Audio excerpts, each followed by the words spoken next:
nakakapanibago. Yung biglang na lang na makakaramdam ka ng parang panghihina at parang napapagod. Sa mga oras na ito ay parang gusto kong humilata at matulog para makabawi-bawi sa lakas na aking nailabas sa araw-araw.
Sinubukan kong ipikit ang aking mga mata at para damhin ang aking nararamdaman.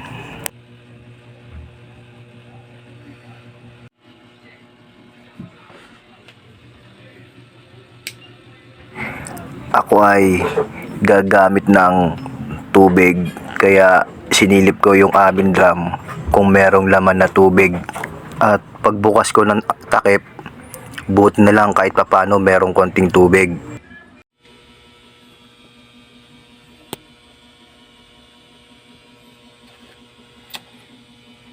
Yung nakaraan na electric pan na binabaklas ko, ngayon ay nabaklas ko na yung pinaka motorya sa loob, yung isa naming electric pan na sira. So merong aluminum at tanso. Ngunit yung tanso niya, hindi ko pa siya mismo nahihiwalay sa isang bakal na talagang pinagkakabitan niya, kasi kailangan pang lagarin yun ng lagaring bakal. Ayan guys, kung sisilipin mo, no, so yung tanso niya ay nakakabit siya sa bakal, no. So kapag ganyang mga appliances talaga gawa sa mga factory yan. So siyempre bago i-subsub yan sa mga tao o ibenta, talagang pulido pagkakagawa niyan.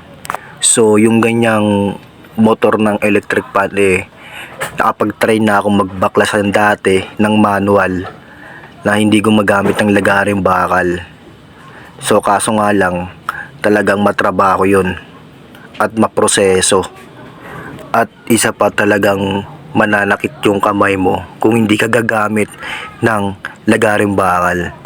In short, yung pinaka smooth way, so pinakamadaling way dyan para mahiwala yung tanso na yan doon sa mismong bakal, ligariin na lang. Ngunit sa sitwasyon na ito, wala akong screw driver ngayon para mabaklas ko yung isang motor na may tanso sa isang fan. Yung isang motor, kaya ako nabaklas yung isang aluminum niya dahil nanghiram ako sa kakilala ko. Then nung nanghiram ulit ako kahapon, nawawala na raw yung screwdriver niya, kaya ngayon wala akong magamit na pambaklas. So nung na-check ko na kanina kung may tubig yung drum, so meron naman.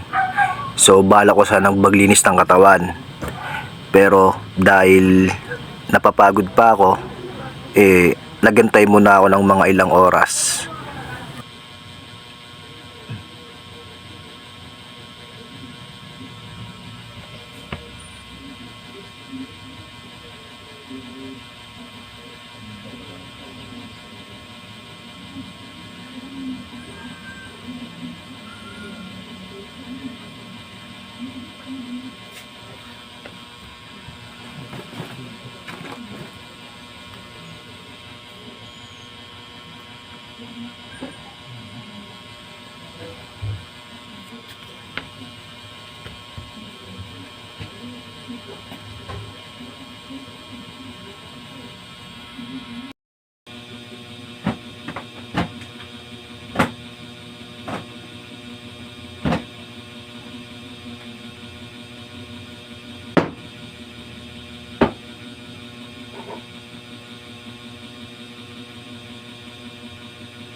So binalak ko munang humiga at umidlip saglit para maibsan yung aking pagod na nararamdaman.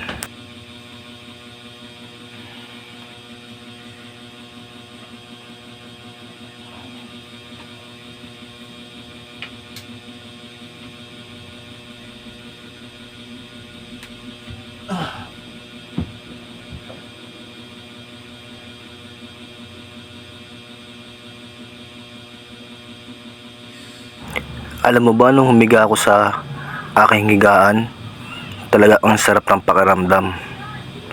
Parang gusto ko na lang humiga sa higaan at saka na bumangon kapag hindi na ako pagod.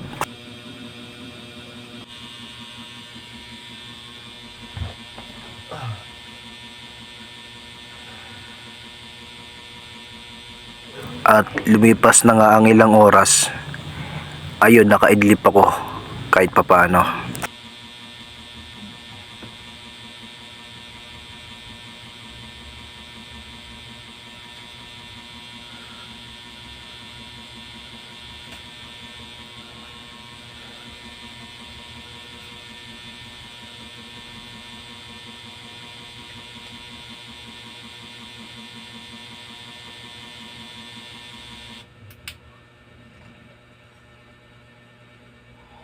Speaking of masakit ang katawan, ay para ka talagang nagtrabaho maghapon. Sa pagtatrabaho kasi kailangan malakas talaga ang katawan mo.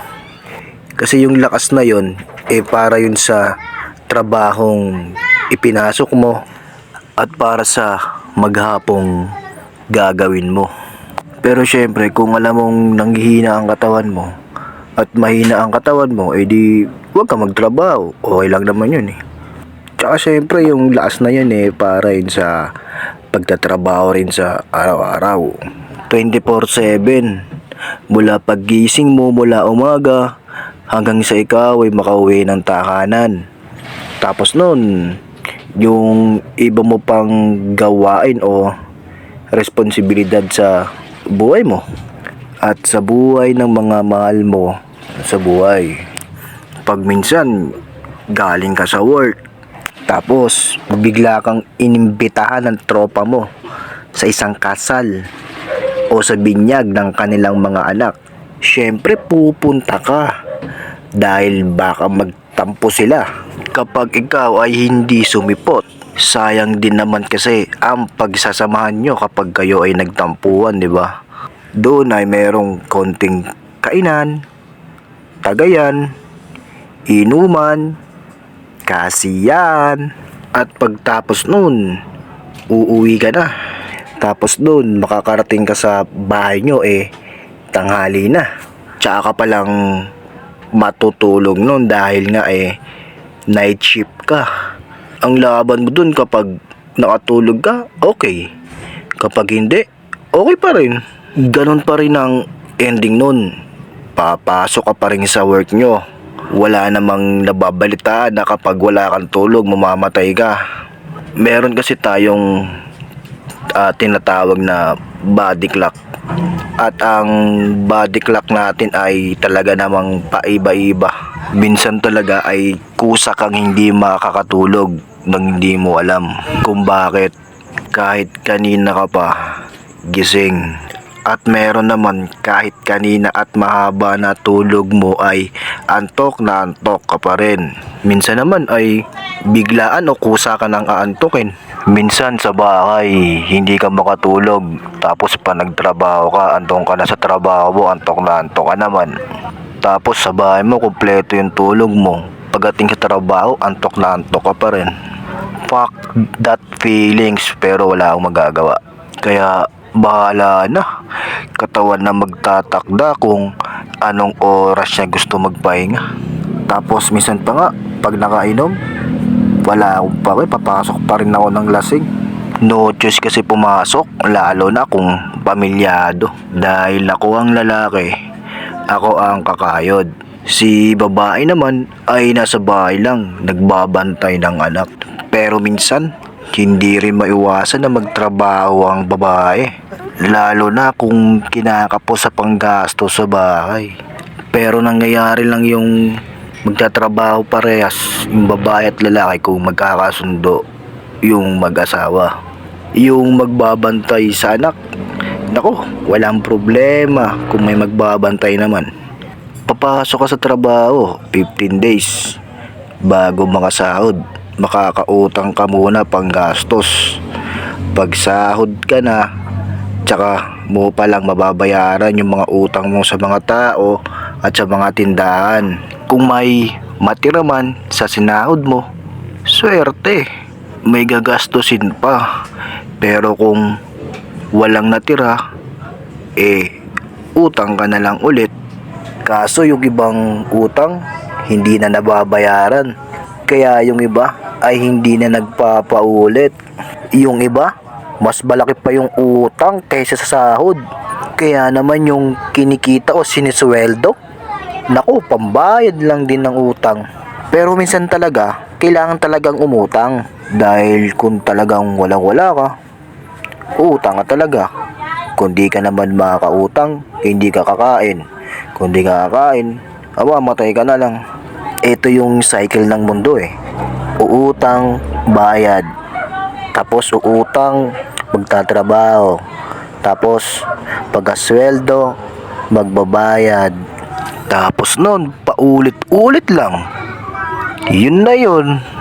Kaya naman, sa aking plato, kapag ako'y kumakain, talaga namang sinisimot ko.